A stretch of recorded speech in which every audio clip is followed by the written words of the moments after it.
Prominent epidemiologist Professor Salim Abdool Karim, who is advising government's response to COVID-19, highlighted last night that while South Africa has done well to flatten the curve of new infections, however, there is still a chance of an escalation of cases.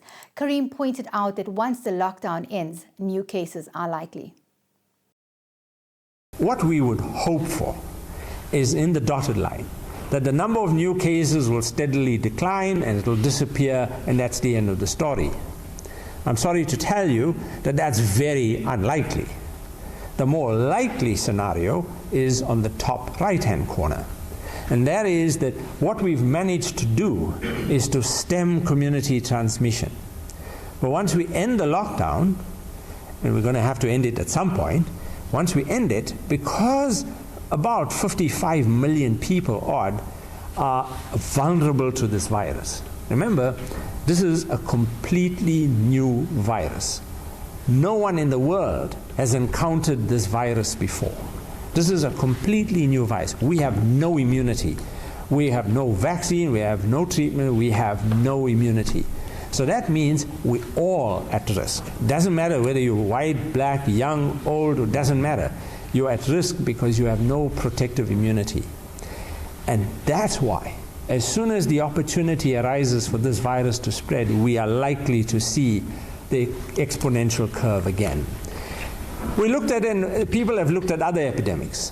So colleagues in India have modeled the Indian epidemic, and they are also currently in a 21-day lockdown. And basically what they show is that the epidemic is starting to go up, you institute a lockdown, and basically at the end of the lockdown, the epidemic is likely to come back.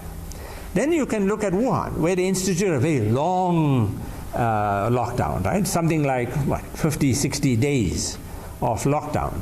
And they then waited for no local transmissions for 7 days before they lifted the lockdown. But it's left to be seen. Are we going to see another small epidemic in Wuhan? As soon as travelers start coming into Wuhan, reintroducing the virus, to what extent is the community doesn't have immunity, and we're likely to see new epidemics? We're going to watch that very carefully. Next slide. Can South Africa escape the worst of this epidemic? Is the exponential spread avoidable? The answer, sadly, is that that's very, very unlikely. Put simply, no. We cannot escape this epidemic.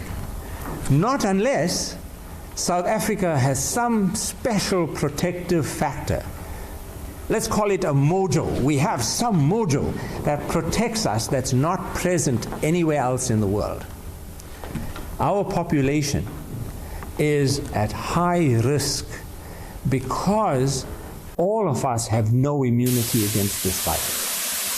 We've never encountered it before. So as soon as we end the lockdown, we will have that high risk. And so that's the issue we're grappling with. So why is it that it's so inevitable? Well, there are several reasons. One is that this virus, when you acquire the virus, let's say you get infected with the virus today, we expect that for the first 3 or so days in the incubation period, you will not transmit this virus. But thereafter, from day 4, day 5, up to the first 7 to 10 days, you are now infectious. You are infectious before you have symptoms. So you don't even know you have this virus, and you are in a position to transmit it. How do you fight something that you don't even know you have? And that's been our one challenge. Once you show symptoms, you are also infectious.